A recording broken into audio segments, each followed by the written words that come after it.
Ayan. Um, Muli nagbabalik po yung likod, guys. Thumbnail natin, si Ate Sheena, wala ka nang katigil-tigil. Isa, dalawa, na pagpapaliwanag, enough na. Ginawa mo pa talaga ang content. No? Bago tayo magpatuloy, guys, muli, nag-upload na naman. Yun na naman po yung topic. Bago tayo magpatuloy, guys, pakiclick muna ng thumbs up nang sa ganun ay swak sa panlasa ni YouTube. Yan. At wala na tayong paligoy-ligoy, guys, no? Naka-off yung iyong comment.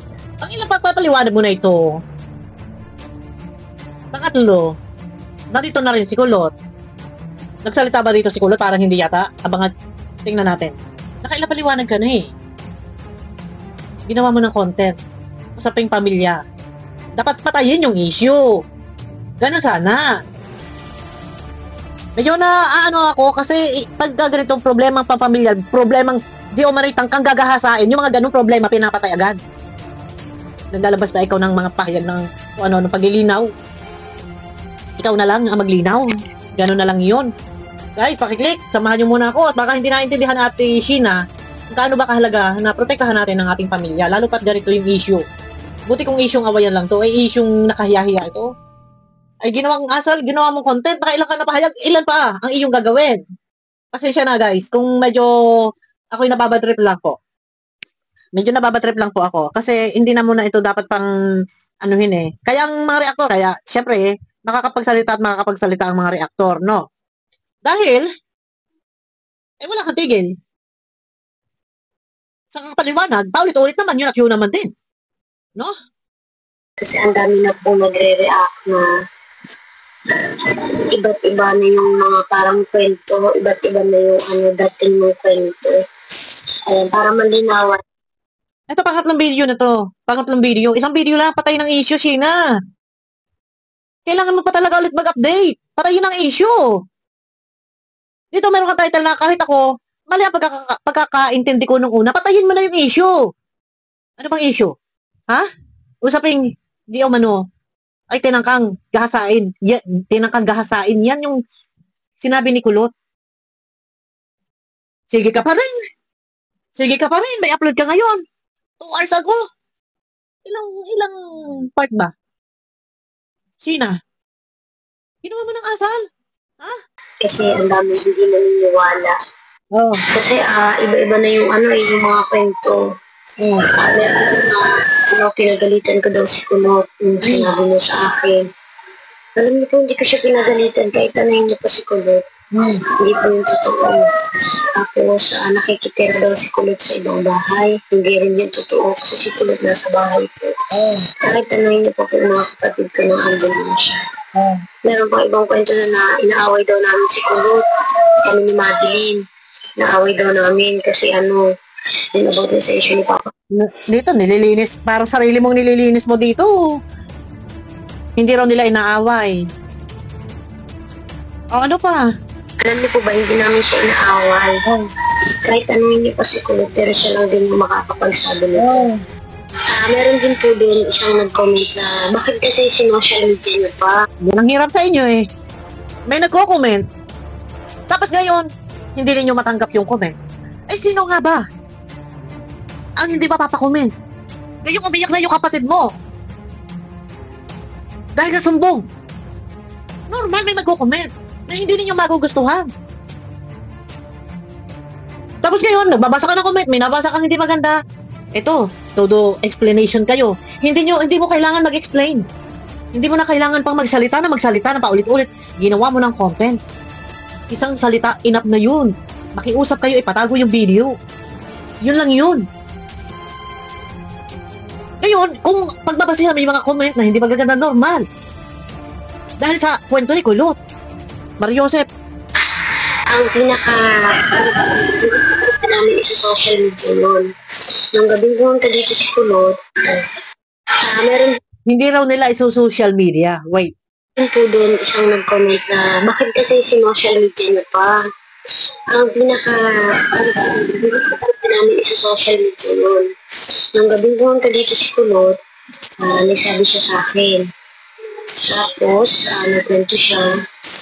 Tapos, ang pumasok sa isip ko, tulad rin ng mga iniisip ng ibang tao. Ganun rin yung pumasok sa isip ko. Hindi raw iso social media, pero ito, patay na ang issue. Wala na, naging reaksyon. Bakit na naman meron ka na naman ulit? Ay nako, Sheena. Sa halip di kong bibig. Wala ba nag-a-advise sa mga to? Di kong bibig na patay ng issue. Patayin ng issue. Pero ikaw wala kang tigil. Pamilya mo nakakalagkat, pasensya na guys. Dapat kasi pinapatay ang issue. Pero siya na mismo ayaw pa tumigil. Pasensya na po ha. Pasensya ka na, Sheena. Tapos yung gabi nun, nagkwento ako dun sa sponsor about dun sa nangyari. Tapos hindi ko naman po alam na magkakwento din pala sa iba. Noong gabing yun, nagkwento daw siya doon sa sponsor, tapos hindi rin daw niya alam na ikikwento din daw doon sa iba.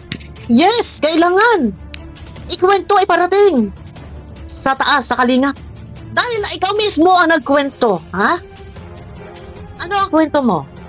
Na si Kulot ay tumakbo sa iyo at nag-iiyak at inapagtangkaan ni Papa mo na gagahasain. At humihingi ka ng financial support. Dahil doon nakatira ang iyong mga kapatid at walang panggasto sa pagkain.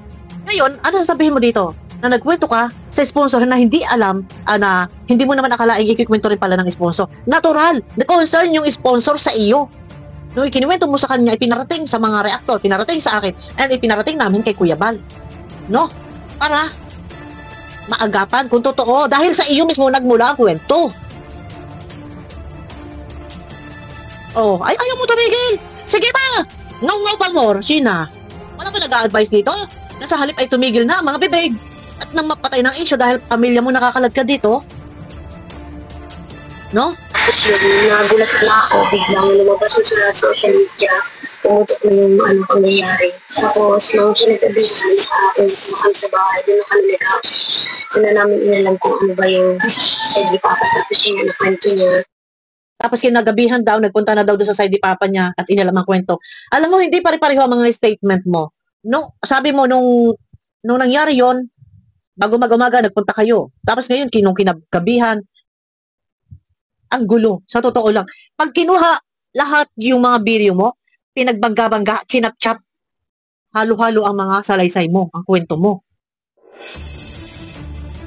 Ano pa? Sige, ikwento mo. Unlimited. Parang naliwanagan kami, ayun pala yung natakot si Kulot, kaya pala yung sento kasi na ganyan, yung pinaka-natakot. Mag-iba yung napasok ko, parang papatay. Nakwento mo na yan eh. Diba? Na-explain nyo na. Nag-explain na rin si Papa mo yung sinyas na ganun, papatayin yung ilaw kasi matutulog na. Na-explain mo na. Unlimited ba? Naiinis ako. Pasensya na guys. Kasi unlimited ka. Nasabi mo na, paulit-ulit. Ulit-ulit. Ilan pa? Huwag ka magagalit sa akin. Itigil-tigil mo yung bibig mo. Kasi pamilya mo to. Ano ang highlight ng topic? Highlight na di umanay gagahasain ng kapatid. Isipan mo ang bibig mo. Di umanay gagahasain ng kapatid mo. Na si Kulot. Isipan mo ang bunganga mo. Paulit-ulit, unlimited. Pagsabihan ninyo, yung mga tiyahin dyan, pagsabihan ninyo, sa halip patayin ng issue. Bukas makalaba, may mag-reaction na naman reactor. Tapos ngayon, sasagot ka na naman. Parang ganun yung tapos, dito natulog yung si Kulot sa bahay. Ano ba? Yung gabing yun. Tapos pag uwi namin, hindi andito sa bahay si Kulot. Kanento ko sa kanya yung sinabi ng papa ko sa liyak siya noon. Sabi niya, iba kasi ang pakaintindi ko, kala ko papatayin, ganun. Wala ka na bang bago? Bagong update. Yun din. Sheena! Ay, gumising ka! Pamilya mo nakakalagkad sa usaping hindi magandang pag-usapan. Sa social media. Pambihira ka naman. Wala na ba bago? Sa halip sana. Stop na, tumigil ka na. Wala na naging reaction eh. Kasi ang issue, 2 days issue, ganyan lang eh. Pinakamatagal na. Walang 1 week issue ha. Pag may issue, 1 day issue, 2 days. Pinakamahaba na yan yung 3 days na issue hindi natatapos. Tapos, nung isang araw ka pa nagsalita? Kahapon, wala kang upload. Ngayon, ito na naman. Ugong na naman yan. Wala kang katigil-tigil. Tama na. Wala naman bago sa mga, ibang mga salita mo. Walang bago, Sheena. Walang bago. Wait lang, sandali lang guys, ha? Mariosep ka. Pabihira. Pero hindi po wala pong pang-date na nangyari. Wala pong pang Ako ganun din yung utak ko nung una eh. Pero wala naman parang ganun na nangyari. Tapos meron pa doon na si Kulot daw, hindi daw sa bahay namamalagi. Alam niyo po, si Kulot sa bahay po siya at hindi po siya tumira sa ibang bahay. May nagko-comment daw na si Kulot daw, hindi raw doon natutulog sa kanila. O ano pa? Sabi po kasi ng iba, si Kulot daw, lumipat na ng ibang bahay kasi umiiwas. Hindi po totoo yun. Kaya tanongin niyo siya, hindi siya umalis sa bahay. Hindi siya natulog ng 2 days nung hindi sila nagpapansin na Pero siya mismo po ang nagsabi sa akin na gusto ko. Wala di katigil-tigil ang bibig mo, Sheena. Sa halip sana, pangarapin mo mapatay ang issue. Okay na nagsalita ka na. Isa, dalawa. Na-explain mo na lahat. Nakapagsalita na si Papa mo, ano pa? Doon pa lang sa pagsasalita ni Papa mo at nasabi na yung pangyayari, hindi nyo na kailangan kuhaan ng parang opinion si Kulot. Ano? Para bawi ni Kulot, malabasin masama at kasalanan niya. Mariosep naman. Ano pa? Uy, Sheena, gumising ka. Ikaw mismo kumakalad ka ng issue niya sa pamilya mo at ikaw mismo nagpalabas ng kwento sa sponsor. Normal, ang sponsor nagmamalasakit, nag-aalala.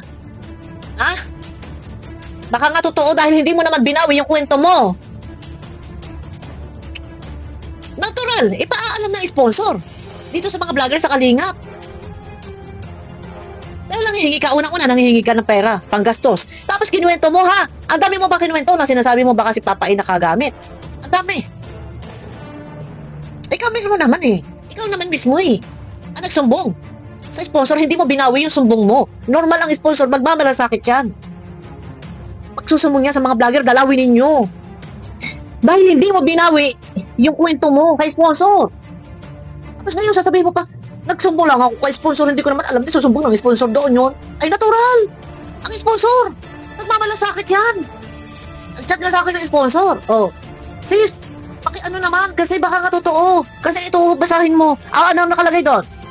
Nangi po sana kami ng kaunting panggastos kasi po si Kulot po, nagtakbo sa akin, nagparaiyak kasi gagalawin daw po siya ni Papa. Tinatangka o ano. Hawak ko screenshot eh. Ikaw mismo. Ang gumawa ng kwento. Tapos ngayon, content, paulit-ulit content. Huwag ka magagalit sa akin. Ano ba ang pinag-uusapan mo? Ano bang kailangan paliwanag? Napaliwanag mo na lahat. Nasabi mo na lahat. Nakapagpaliwanag na si Papa mo. Ano pa?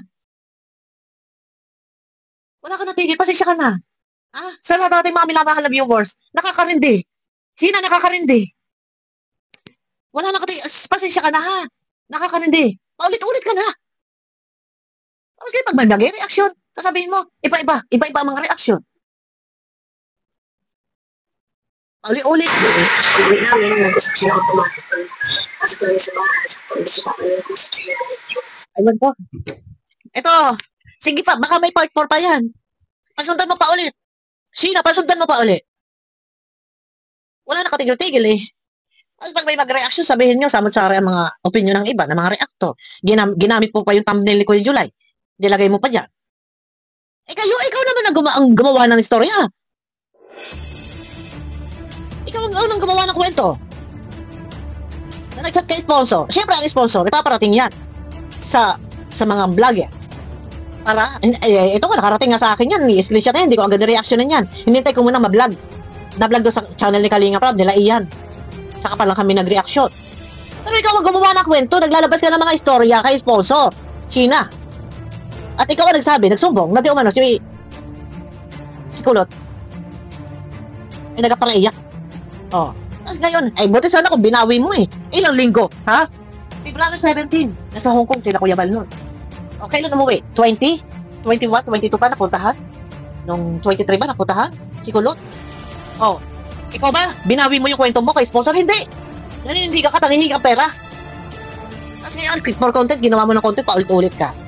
tigil mo na bibig mo ay. Masisir mo na talaga kita. Sa halip na patayin mo na yung issue dahil usapin ng pampamilya yan, nakakahiya baga. Ikaw pa ulit-ulit ka ng ngaw-ngaw dyan. Patayin mo na yung issue, Sheena. Aba. Wala ka ba mga tiyahin dyan? Malangay saway nito. Buti sana kung ang topic ninyo ay hindi usaping panghahalay. Tapos ngayon, pag nare-reactionan kayo, tumigil ka na, huwag ka na maglabas ng pahayag. Naiirita lang ako pagka ganyan. O, pasensya na. At ako naman walang pakialam sa iyo. Walang pakialam sa inyo. Kaya lang, syempre, bilang reactor na Kalingap at kayo ay beneficiary ng Kalingap, syempre, kung ang kwento naman ay nagmumula din naman talaga sa iyo, at hindi mo yan pinabulaanan, hindi mo yan binawi kay sponsor, hindi yan makakarating. Kila Kuya Bal, hindi yan makakarating kay Kalingap Rab or kila Iyan. Diba? Ikaw ang naglabas ng kwento. At hindi mo binawi yung kwento. O, diba? O, ngayon, sa halip na tutulungan kayo ng sponsor na iirita dahil paulit-ulit ka. Paulit-ulit ka. Nasalita. Yung sponsor na sinachat mo, naandyan lang. Nakakausap ko. Sa halip na tulungan kayo, naiirita na, pauli-uli ka. No? Isang salita, dalawa, na ipahayag mo na eh. Nakapagbigay linaw na kayo, ayan ka na naman. Wala ka na naman kapigil-tigil. Ako, Diyos ko, abangan ninyo. Baka may mag-reaction pa yung iba. Abangan niyo ako guys sa akin next video. Yan. Pakiclick muna po ng thumbs up. Pasensya na kayo ha. At ako naiiritalaan. Sa halip ay patayin ng issue. Eh, ayan na naman eh. Pero ang buong katotohanan sa kanya talaga. Siya talaga gumawa ng kwento, ng issue. Nagsumbo kay sponsor, nagagalawin. Gay. Nagsumbo kay sponsor, nagagalawin daw si Kulot. Kumaripas daw ng takbo, nagaparaiyak. Ngayon daw nandun sa kanya. Parang si Papa daw ay nakagamit. Oh, yan. Abangan niyo ako guys sa aking next video. Tigil-tigilan mo na yung Sheena. At nakakahiya ang mga kwento mo. Kinakaladkad mo lang lalo yan sa kahihiyan ng pamilya mo.